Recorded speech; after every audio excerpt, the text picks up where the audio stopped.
Bismillahirrahmanirrahim. Assalamualaikum warahmatullahi wabarakatuh. Salam sejahtera kita sekalian. Selamat sore, Shalom, Om Swastiastu. Namo Buddhaya, salam kebajikan. Saudara-saudara sekalian, marilah kita tidak henti-hentinya memanjatkan puji syukur kehadirat Allah Subhanahu wa taala, Tuhan Maha Besar, Tuhan Maha Kuasa. Kita masih diberi kesehatan, masih diberi nafas, dapat berkumpul di tempat yang baik ini dalam acara deklarasi relawan pedagang Indonesia Maju yang baru saja kita laksanakan. Yang saya hormati dan saya banggakan, Bapak Rosan Ruslani, Ketua Dewan Pembina Relawan Pedagang Indonesia Maju, yang sekaligus juga Ketua Tim Kampanye Nasional Prabowo Gibran, Bapak Haji Mulyadi Jayabaya, Dewan Penasihat Rapim, Saudara Anton Timbang, Ketua Relawan Pedagang Indonesia Maju, Bapak Azari Jayabaya, Sekretaris Jenderal Rapim, Bapak Almer Faik Rusdi, Wakil Sekjen Rapim, para Ketua Rapim tingkat Provinsi se-Indonesia yang hadir di sini, para Ketua Rapim tingkat Kota Kabupaten se-Indonesia, seluruh relawan yang hadir di sini, juga tokoh-tokoh nasional, para wakil ketua TKN yang hadir di sini, Saudara Wisnu Wardana yang saya hormati, Saudara Erwin Aksa yang saya hormati, saya banggakan, Saudara Akbar Bukhori, dan semua tokoh-tokoh nasional lainnya yang saya tidak sebut satu persatu tanpa mengurangi rasa hormat saya. Terima kasih. Hari ini saya diundang dan saya diberi deklarasi dukungan dari para pedagang dari seluruh Indonesia. Saudara-saudara sekalian, benar tadi dikatakan para pedagang adalah penggerak ekonomi. Para pedagang bisa dikatakan adalah pejuang di bidang ekonomi. Para pedagang tidak hanya pejuang, tapi para pedagang adalah yang membangun suatu bangsa. Para pedagang menciptakan lapangan kerja. Para pedagang tidak hanya menjalankan ekonomi, tapi dia membangun suatu kekayaan. Dari kekayaan itu bisa dibayar pajak. Dari pajak itu bisa dijalankan roda negara dan bangsa.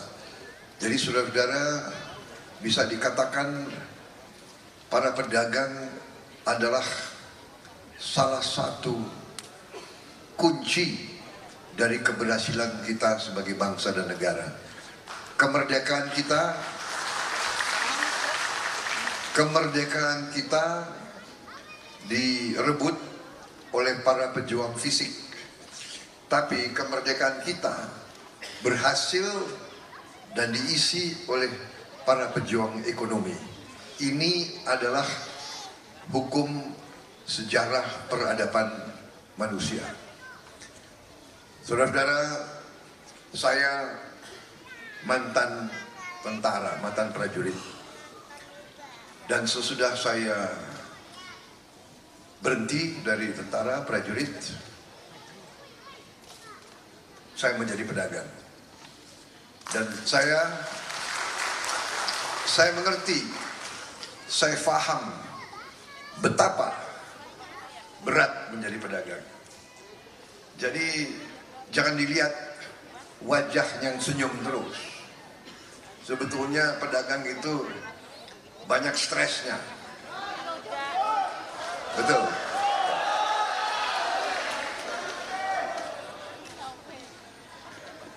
Dia senyum, tapi sekarang ini menjelang akhir tahun, ya menjelang Natal, tahun baru, apalagi tiap hari-hari besar ini para pedagang sebenarnya stres.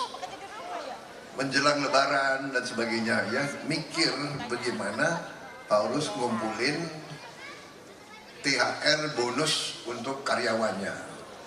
Betul. Ya. Kemudian sudah ingat-ingat jatuh tempo, kredit harus dibayar, ya kan? Hutang harus dibayar. Jangan ini gayanya saja mereka senyum-senyum.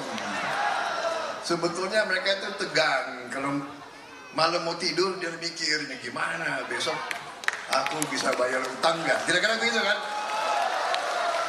Saya pernah merasakan jadi pedagang gitu. Tapi namanya apalagi pedagang Indonesia. Pedagang Indonesia ini punya ciri khas. Pedagang Indonesia itu ciri khasnya adalah tidak boleh kelihatan bahwa dia rugi. Apalagi di hadapan keluarga, istri dan anaknya, iya kan? Benar ya? Benar nggak? Jadi kalau ada pengusaha Indonesia ini kan keluar dari rumah, ya kan? Istrinya nanya, kemana mas? Ini ada acara penting. Saya negosiasi penting. Selamat ya mas. Ya, berangkat ya. Sore dia pulang, istrinya nunggu kan. Mas gimana, berhasil tadi? Ya berhasil. Padahal nggak berhasil itu. Ya, ini ketawa berarti benar ya. Ya. Yang penting istri dan keluarga tidak boleh tahu bahwa kita stres, ya kan? Dan kita tidak punya uang. Nah itu. Jadi saudara-saudara, pedagang itu sama dengan seorang komandan pasukan tempur, hampir sama. Saya merasakan seorang pengusaha harus ambil keputusan, ya kan? Kalau keputusannya salah, perusahaannya bangkrut. Kalau perusahaannya bangkrut, tidak bisa bayar gaji. Sekian ratus karyawan, ada yang sekian ribu, ada yang sekian puluh ribu. Bayangkan, kadang-kadang rumah digade. Iya kan? Kalau gagal usahanya, hilang rumah. Saudara-saudara, jadi seorang pengusaha pedagang itu butuh keberanian sama dengan seorang panglima perang. Jantungnya harus kuat. Yang muda-muda, kalau jantung kalian tidak kuat, jangan jadi pedagang, saudara-saudara. Ya. Banyak orang yang takut jadi pedagang, benar nggak? Ya kan, ingin yang aman, ingin yang dapat gaji tetap. Jadi itu seorang pengusaha, makanya dikatakan dia itu wira swasta, perwira, pejuang. Pengusaha itu pejuang, pengusaha itu sama dengan seorang panglima, komandan pasukan tempur. Dia harus ambil keputusan. Kadang-kadang ambil keputusan itu sangat berat, ya kan? Harus ambil risiko, ya kan? Harus ambil risiko. Dan kadang-kadang kita di Indonesia, usaha kita tergantung dari dunia. Ada perang di Ukraina mempengaruhi kehidupan kita. Harga pupuk naik, harga BBM naik, iya kan? Barang-barang langka. Kita mau cari aja susah. Spare part susah dan sebagainya. Perang jauh di kita. Kadang-kadang di luar dugaan kita. Virus COVID dan sebagainya. Jadi intinya saudara-saudara, saya merasakan bagaimana para pengusaha bergelut tiap hari, berjuang tiap hari, harus ambil keputusan tiap hari, harus analisa tiap hari. Analisa tidak boleh salah, harus bergaul, harus baik sama semua orang, baik sama semua orang, terutama sama bank. Ya.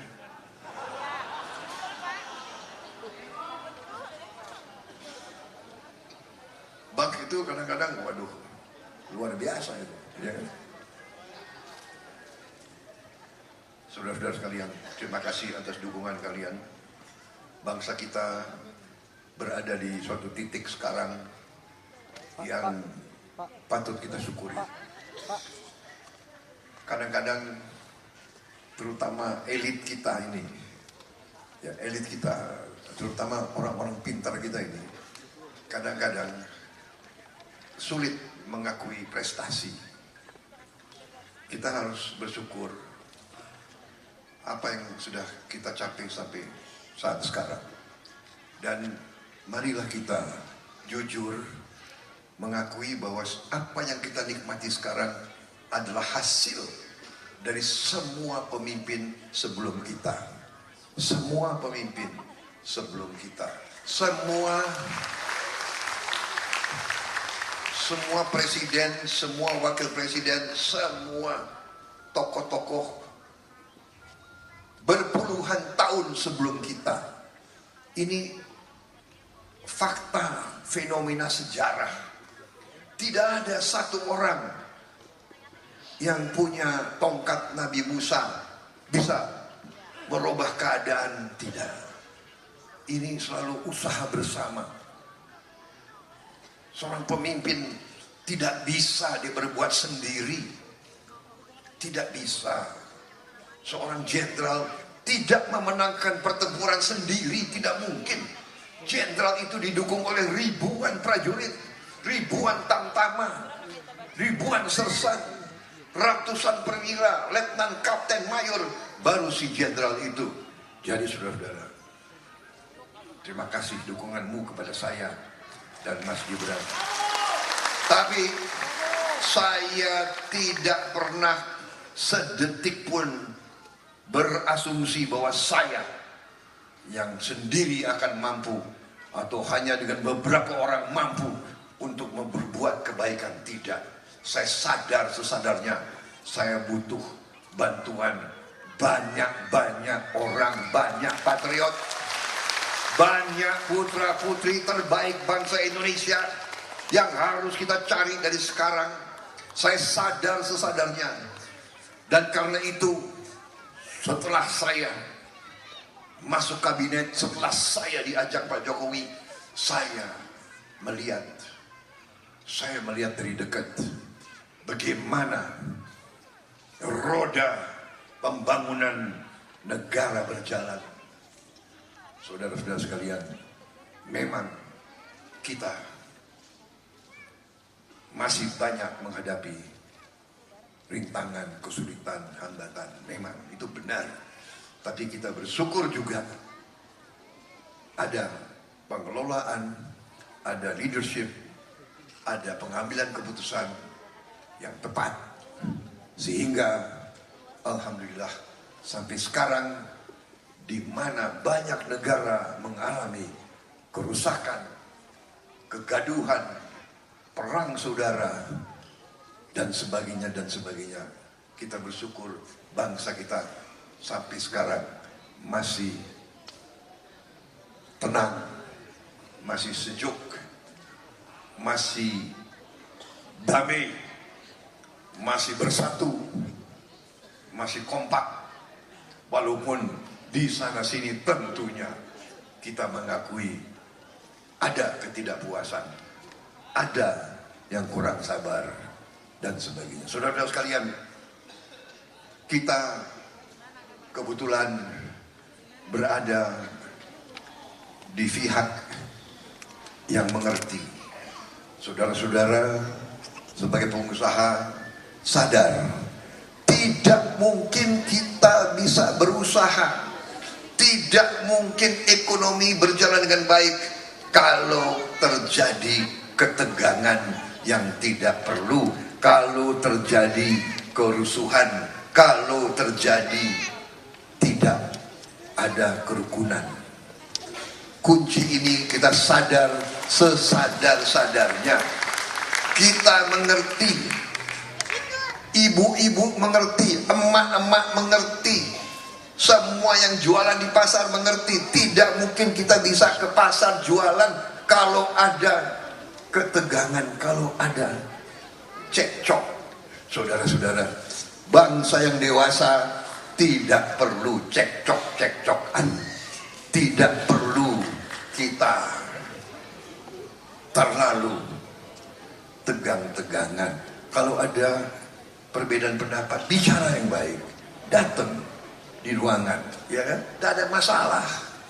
Saya 10 tahun saya rivalnya Pak Jokowi, nggak ada masalah itu. Sekarang jadi anak buah, nggak ada masalah itu. Karena kita sama-sama apa? Karena apa? Dasarnya apa? Pak Jokowi cinta merah putih. Pak Jokowi cinta rakyat. Prabowo Subianto cinta merah putih. Prabowo Subianto cinta rakyat. Kalau sungguh-sungguh kita cinta merah putih, kalau sungguh-sungguh kita cinta rakyat, tidak mau kita bikin sesuatu yang membuat merah putih terganggu, yang membuat rakyat kita terganggu. Tidak mungkin. Orang yang mencintai rakyatnya tidak mungkin akan berbuat sesuatu yang merugikan rakyatnya. Tidak mungkin. Dan kalau ada yang hanya untuk ambisi pribadi, ambisi kelompok, ambisi kekuasaan, mau merugikan rakyatnya, sungguh-sungguh dia tidak cinta rakyatnya. Saudara-saudara sekalian, karena itu terima kasih kehormatan yang kau berikan kepada saya dan Mas Gibran. Kita sesungguhnya adalah, yang saya selalu katakan, kita adalah alat yang harus diadakan. Demokrasi kita adalah demokrasi perwakilan, diwakilkan. Harus ada yang diwakilkan. Ya, kita sekarang siap karena kondisi tertentu, dalam situasi tertentu, di waktu tertentu, muncullah Prabowo dan Gibran. Sudah. Pasti lebih banyak lagi pribadi-pribadi anak-anak bangsa yang lebih hebat dari Prabowo, yang lebih hebat dari Gibran. Benar. Hanya kondisi sekarang, situasi sekarang, inilah yang saya katakan kami sadar dan kami siap menjalankan tugas kami untuk tidak mengecewakan dukungan dan kepercayaan dan harapan yang saudara-saudara berikan kepada kami. Kita mengerti kondisi bangsa kita. Tidak perlu saudara-saudara sebagai kelompok pengusaha yang paling tahu kondisi bangsa kita. Kita negara yang sangat kaya. Tidak dapat dipungkiri kekayaan tersebut.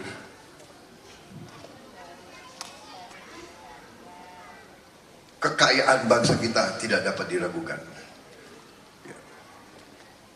Nusantara kita, gugusan kepulauan ini, diberi karunia yang luar biasa. Tanah kita, air kita, luar biasa karunianya, kekayaan itu. Tapi masalahnya adalah, apakah kita mampu mengelola kekayaan itu? Apakah kita pandai menjaga kekayaan dan mengelola kekayaan itu? Saudara-saudara sekalian, persaingan di dunia ini keras. Kita ingin baik, belum tentu bangsa lain mau baik sama kita. Saudara-saudara sekalian, di mana-mana saya mengajarkan, saya mengungkapkan suatu hukum sejarah yang diajarkan di sekolah-sekolah strategi negara-negara lain. Di mana-mana diajarkan itu. Di semua negara besar diajarkan itu, yaitu hukum Thukydides. Thukydides seorang ahli sejarah Yunani. Dia punya hukum itu bunyinya sangat sederhana. The strong will do what they can. The weak suffer what they must. Yang kuat akan berbuat apa yang dia bisa berbuat. Dan yang lemah akan menderita apa yang dia harus menderita. Saudara-saudara, pertanyaannya, bangsa Indonesia ini mau kuat atau mau lemah? Kalau kita tidak kuat, kita akan menderita. Ini adalah hukum sejarah. Karena itu saudara-saudara, sama dengan yang saudara alami sebagai pedagang. Kalau kalian tidak kuat, kalian pribadinya tidak kuat, jantungnya tidak kuat, kehendakmu tidak kuat, ketabahanmu tidak kuat, saudara tidak pintar, otakmu tidak kuat, saudara malas, saudara tidak mau berhubungan baik dengan orang lain, saudara tidak mau bangun jaringan dengan baik, saudara akan gagal. Itu hukum sejarah. Tidak ada yang kasihan, maaf, apalagi hubungan antara negara, tidak ada yang kasihan. Negara yang kaya, lihat sekarang, nonton di TV tiap malam. Negara yang punya cadangan minyak terbesar, salah satu Libya, porak-poranda. Irak, porak-poranda. Cadangan minyak gas salah satu terbesar. Suriah, porak-poranda. Saudara baru baca 1-2 hari ini di Amerika sekarang, Amerika Selatan, Venezuela siap-siap mau menyerbu Guyana. Kenapa? Di Guyana ketemu minyak yang sangat besar. Venezuela mengatakan itu wilayah saya. Saudara-saudara sekalian, apakah kita mengira 3 tahun yang lalu akan ada perang di Ukraina? Apakah kita mengira Sudan pecah perang, saudara? Saudara-saudara, antara seorang panglima dan wakil panglima pecah, ibu kota porak-poranda, jutaan orang hilang rumah. Marilah kita belajar, marilah kita lihat apa yang terjadi di Gaza sekarang, saudara-saudara sekalian. Karena itu, marilah kita menjaga persatuan, marilah kita menjaga kerukunan. Saya mengatakan bahwa saya akan menghormati keputusan dan kehendak rakyat Indonesia.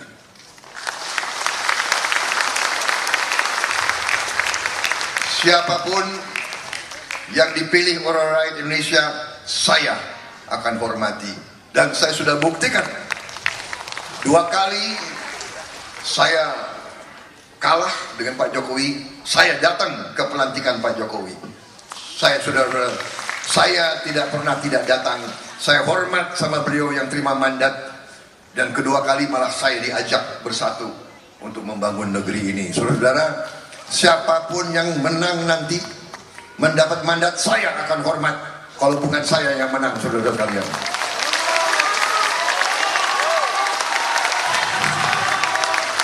Tapi kalau saya yang menerima mandat, saya akan merangkul semua kekuatan bekerja sama saya.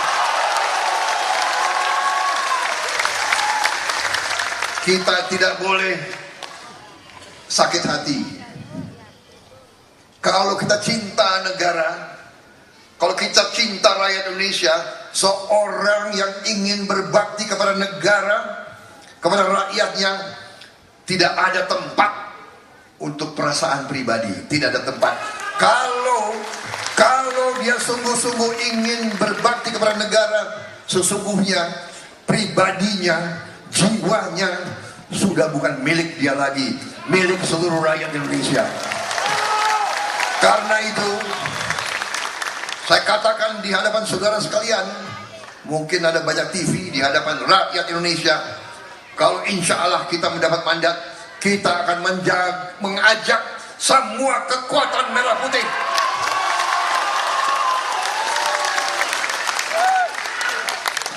suasana kampanye biasa itu, ya kan, panas-panasan. Tapi kita, terima kasih, saya senang sama saudara-saudara sekalian. Kita selalu sejuk. Kita selalu gimana?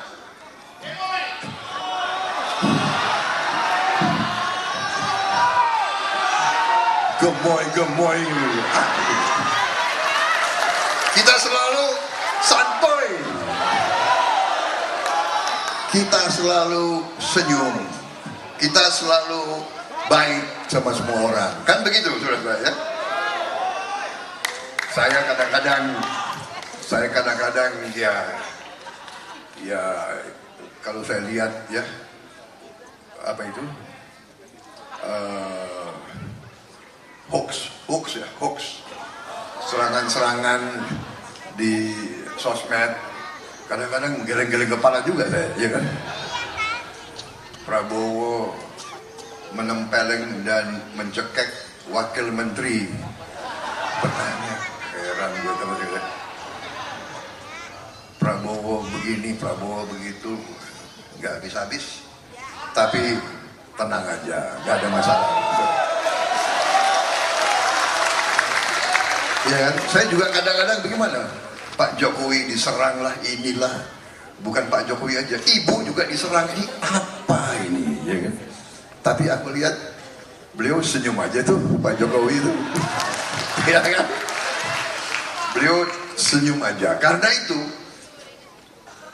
yang ingin berbakti, yang ingin mengabdi, yang ingin berbuat untuk bangsa dan rakyatnya, tidak ada tempat untuk perasaan pribadi.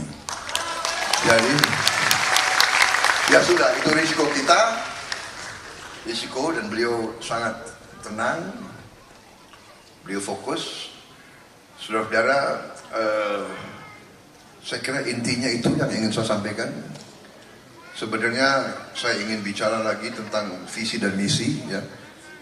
Asta Cipta ada 8 visi misi, ada 17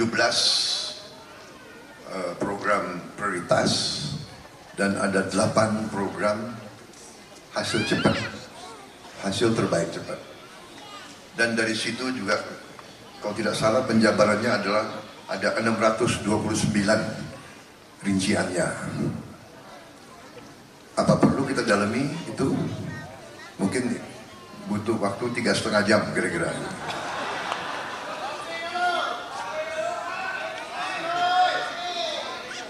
Kopi.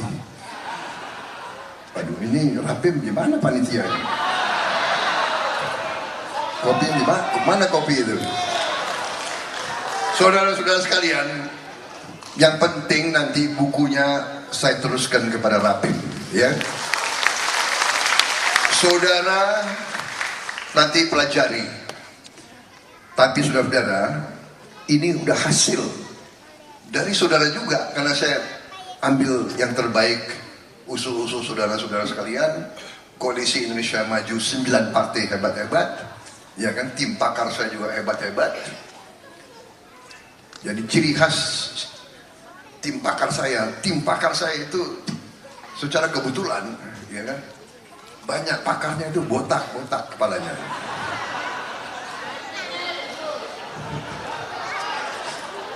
Termasuk ketua tim kampanye nasional saya itu.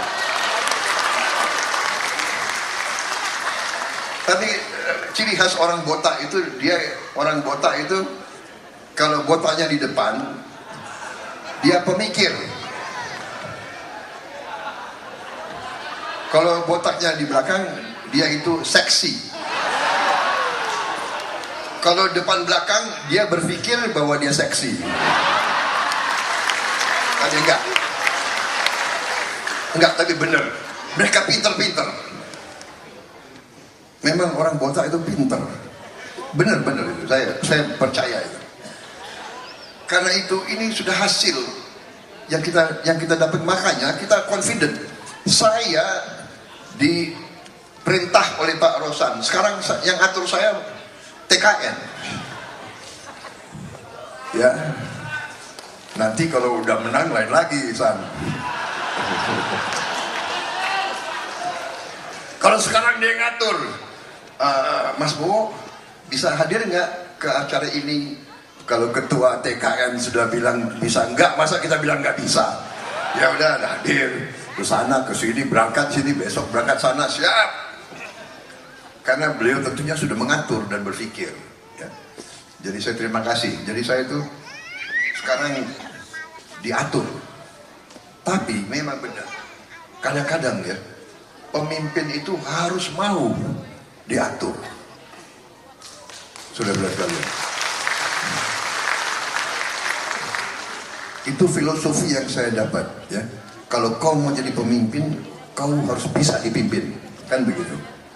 Tapi memang berat, karena di Indonesia ini kalau jadi pemimpin selalu disanjung-sanjung, dielu-elukan, kan begitu. Nah ini harus waspada kita, ya kan? Kita harus punya anak buah yang berani sama kita.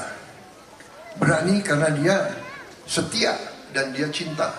Hanya berat kadang-kadang. Saya punya staf itu berani-berani, bantah saya terus. Tapi justru kadang-kadang membantah saya untuk menyelamatkan saya. Jadi saya terima kasih. Walaupun kadang-kadang dongkol, tetap aja saya banyak mau dengarkan. Ya. Daripada punya anak buah yang selalu ABS, asal Bapak senang, ya kan?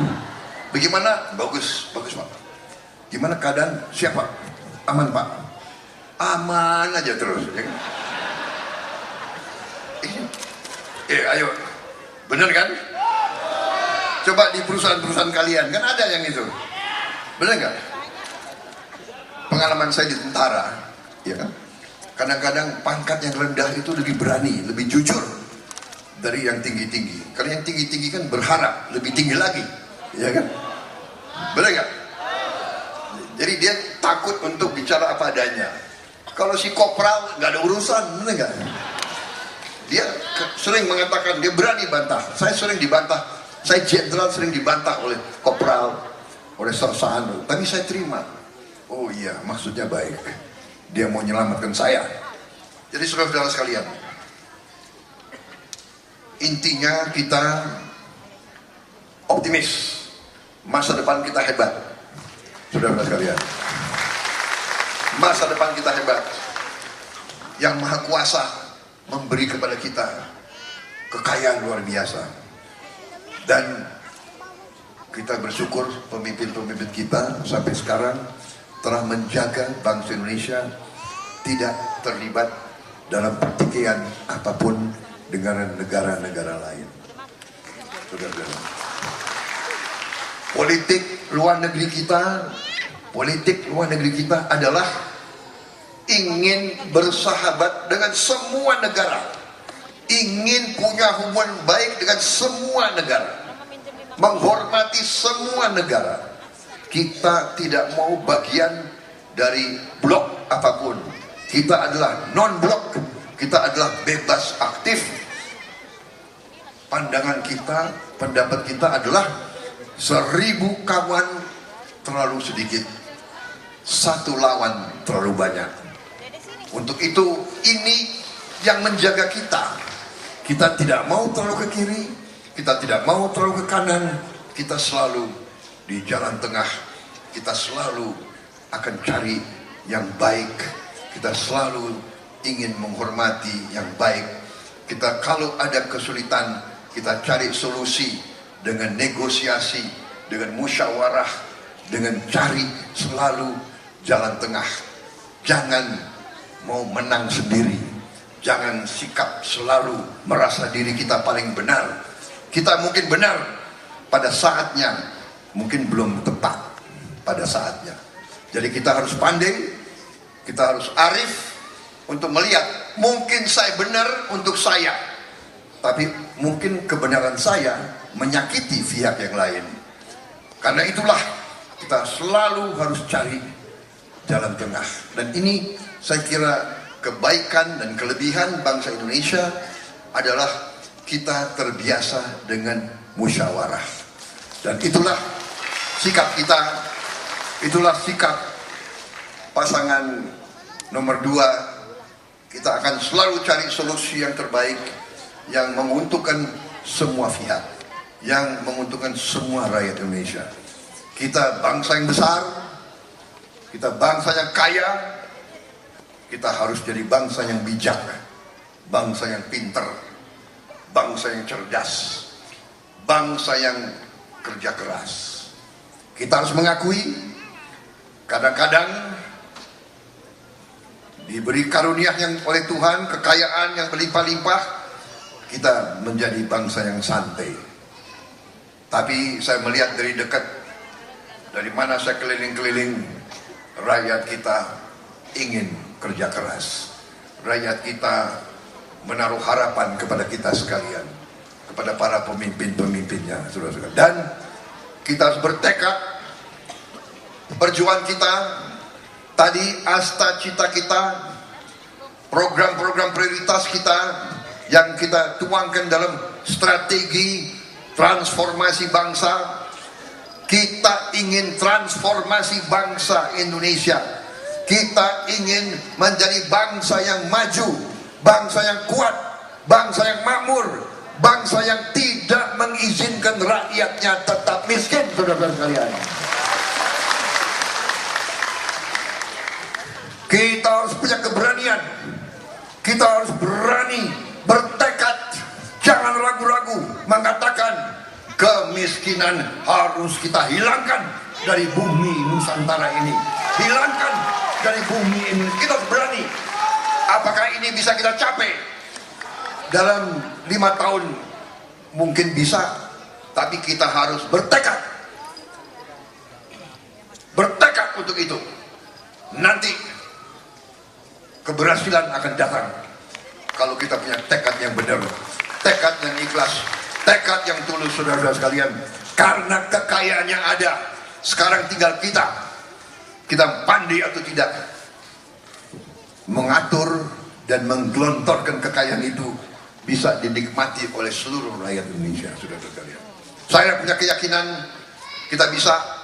Saya sudah pelajari dengan pakar saya, tim pakar kita, dengan landasan yang kuat dibangun oleh Pak Jokowi.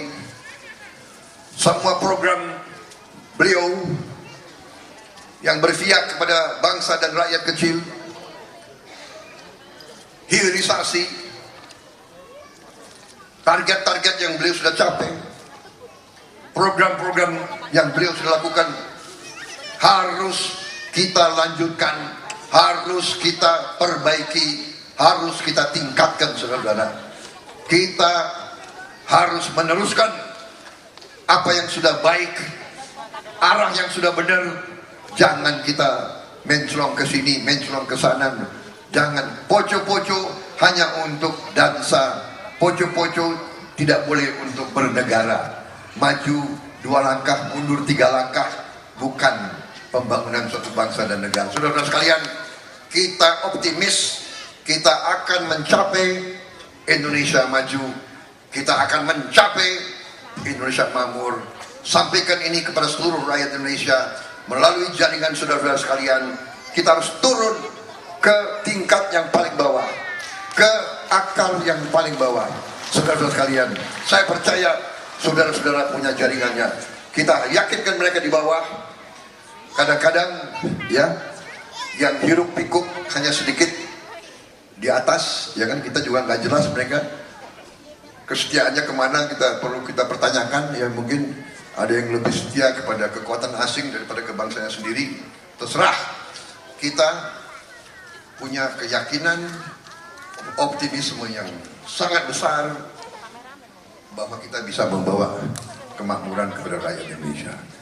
Dan saya tutup sambutan saya dengan menyampaikan salah satu program unggulan kita yang sangat strategis, tentunya hilirisasi.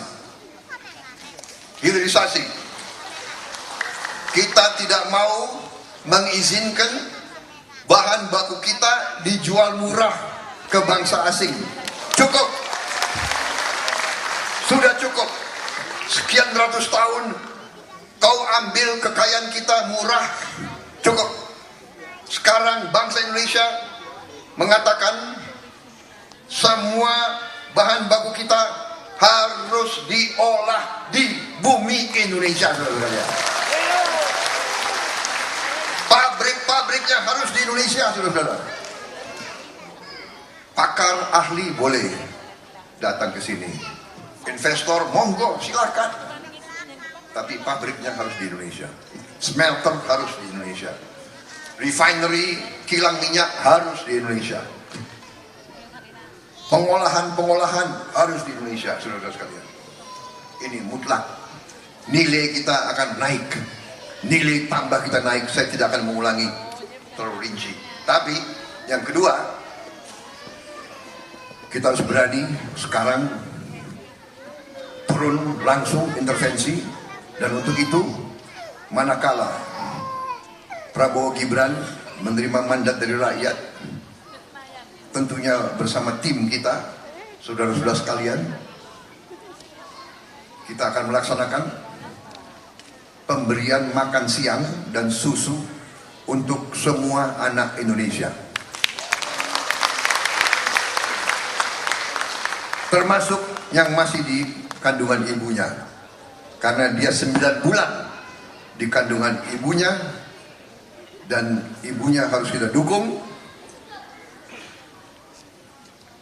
Dengan ini masa depan bangsa Indonesia, anak-anak Indonesia akan tumbuh kuat, kuat sel otak, kuat sel otot, kuat sel tulang. Anak-anak Indonesia akan tumbuh menjadi warga negara yang cerdas, yang kuat, yang bisa bekerja, yang bisa membawa Indonesia benar-benar menjadi negara makmur dan kuat. Ini strategi yang kita yakini. Ada yang apa? Ada yang apa istilahnya? Nyinyir. Ada kan? Nyinyir ya. Selalu ada ya. Gue heran tuh ya. Bangsa Indonesia kok selalu ada nyinyir ya. Kita ingat gak kalau kita di sekolah ya, kita udah berbuat baik, ada teman kita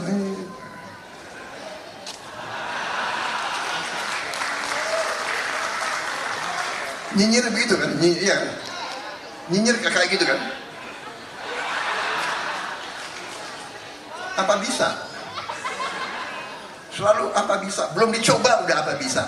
Itu namanya menyerah sebelum bertarung. Ya itu yang dibilang oleh Bung Karno, ya kan? Bangsa tempe. Padahal tempe sebenarnya enak gitu. Maksudnya bangsa lemah, ya kan?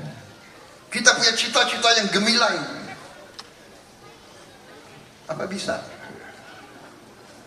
Bung Karno pernah mengajarkan kita, gantunglah cita-citamu setinggi langit. Ini. Tapi kita sudah hitung, kita sudah simulasi dengan angka-angka, ternyata 76 negara di dunia sudah memberi makan siang untuk anak-anaknya. 76 negara. Dan sekarang kalau tidak salah ada tambahan 6 negara lain yang sedang menyiapkan. Dengan Indonesia berarti 7 negara. 76 negara sudah. Dan PBB mengatakan inilah cara yang paling benar untuk mengurangi kemiskinan, menghilangkan kurang gizi, stunting, dan ini yang akan membawa suatu bangsa bangkit menjadi bangsa yang kuat, saudara-saudara. Ya kan? Jadi tenang saja, kalau ada yang nyinyir itu sedikit, ya kan? Saya sudah hitung sedikit, orangnya itu juga, ya kan? Orangnya itu negatif, selalu negative thinking, ya. Kita positive thinking. Dan rakyat menangkap. Mereka mengerti. Ibu-ibu mengerti. bapak-bapak mengerti, anak mereka adalah milik mereka yang paling berharga. Mereka masih mungkin hari ini, mungkin mereka merasa, saya mungkin hari ini kurang mampu. Anak saya harus punya masa depan yang lebih baik dari saya, saudara-saudara. Dan itu tekad kita.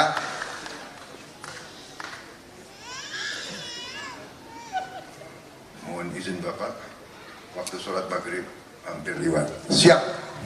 Wassalamualaikum warahmatullahi wabarakatuh.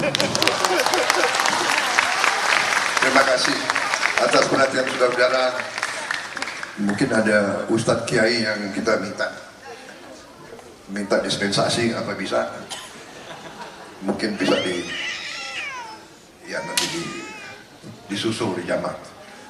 Terima kasih perhatian saudara-saudara. Terima kasih tadi panitia yang ingatkan saya. Kalau saya tidak diingatkan, saya bisa berjam-jam bicara di sini. Sekali lagi, merdeka! Selamat berjuang! Terima kasih. Terima kasih atas sambutannya kepada Bapak.